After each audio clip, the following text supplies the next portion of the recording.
Hey y'all, I have the new edition of The Straight Lead by Teri Tom here from Silman-James Press and Silman-James, and I'm pretty excited to look into it. So this is a new edition of The Straight Lead. The first one came out in 2005, and there is some small updates to this one. You can find them here.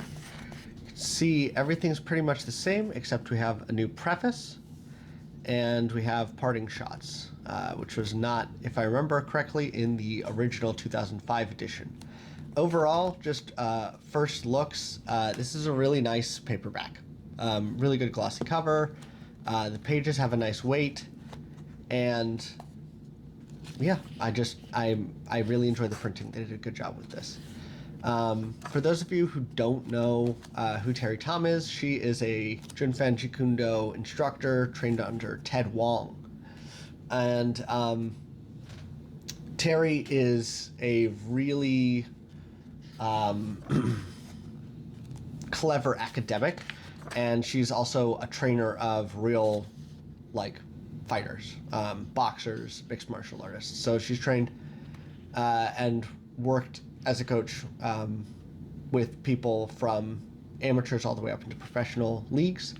And so she understands martial arts from a competitive sense as well as from a personal development sense very well.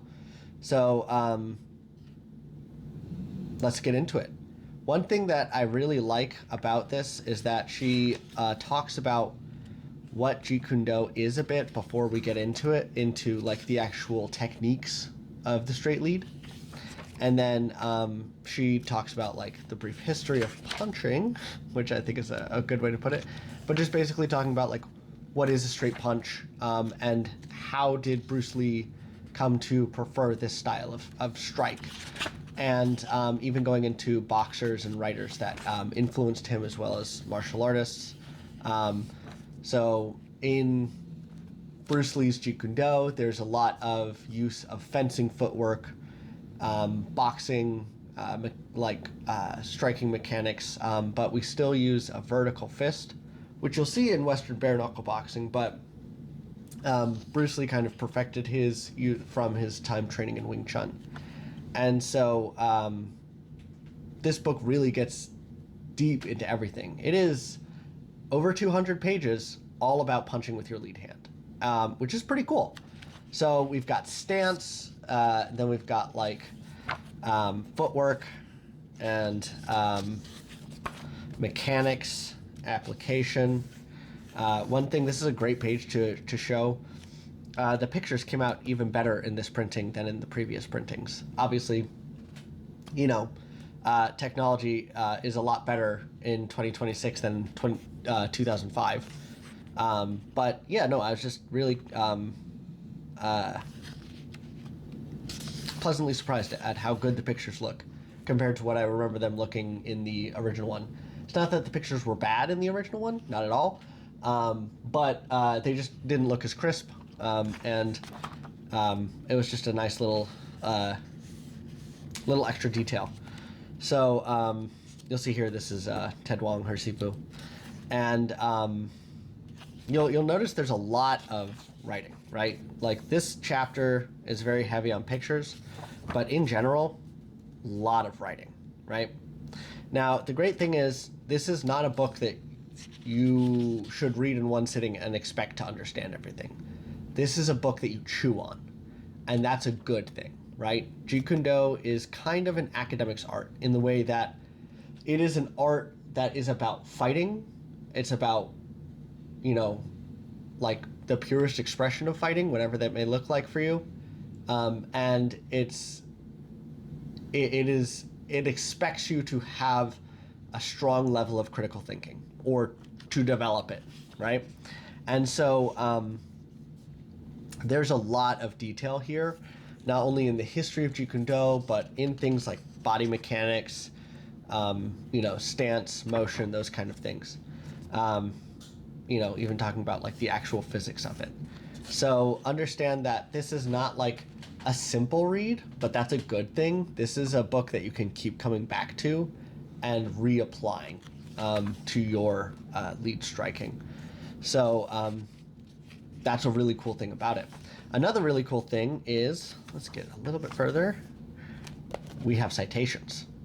So martial arts books in general have this problem of there being a lot of hearsay or even mythology around a martial art. And people will have their opinion about what's the best way to do a certain strike or a certain movement. And they don't often have a lot of details to back it up.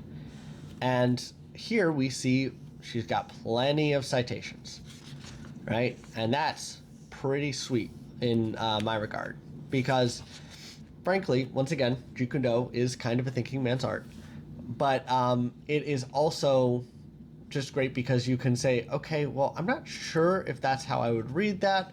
You can go look at the citation, you can find the actual context, and then you can digest it for yourself, right? Overall, this is a fantastic book. The original was great. You know, there's only some minor changes here, but the good news is you can buy this one for a reasonable price, and first editions for the straight lead can get pretty expensive. So I highly recommend you going out and finding yourself a copy. You can get copies of this book at any online bookstore such as bookshop.org, Amazon, as well as plenty of other bookstores probably in your area. The good news for one of you watching this video is that before I was sent this review copy by our friends at Silman-James Press, I had already pre-ordered a copy of this new edition. That means I have 2 copies and I only need this one.